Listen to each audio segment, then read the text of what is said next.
Tonight in Medical Rounds, there's a lot of talk about genetic testing and breast cancer. Actress Angelina Jolie, at the age of 37, underwent a preventative double mastectomy after learning that she had an 87% risk of developing breast cancer due to a defective BRCA1 gene. Jolie did genetic testing because of a family history on her maternal side of her family. And joining us now to talk more about genetic testing and breast cancer risk is Megan Burgess. She is Director of the Hereditary Cancer Risk Assessment Program at Hartford HealthCare. Good evening, Megan, and thanks for spending some time with us tonight. Good evening, Denise. Thanks for having me. Well, the first question I have for you with genetic testing, who should get tested? People just with a family history of breast cancer or others? Sure. So women with a history of breast cancer themselves, and then there are certain criteria, national guidelines that someone needs to meet in order to offer genetic testing.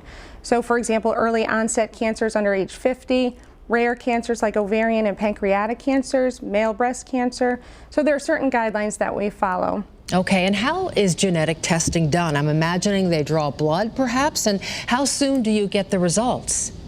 Sure. So blood sampling is an option. At Mid-State Radiology, we do a saliva sample, and then I see the patients 6 weeks after their results come in to go over post-test counseling and make sure they understand the results of their test and what it means for their medical management and for their family members. Is this something that's typically covered by insurance? Yes, that's a good question. That comes up a lot with our patients. So there are guidelines in place. So if you do meet those guidelines, then insurance does cover the cost of the testing. So most patients pay $0 out of pocket. And is genetic testing used for other types of cancer? We've been talking primarily about breast cancer.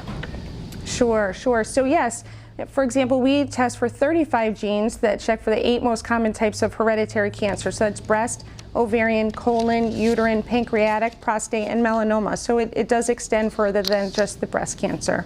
Wow, it's great to know. As with anything, information, knowledge is power, and if you know, then you can take steps to helpfully mitigate your diagnosis or make the path easier from there. And we thank you so much, Megan, for this great information and promising outlook for women and for people everywhere. And if you'd like to learn more, just call the number you see on the screen right now.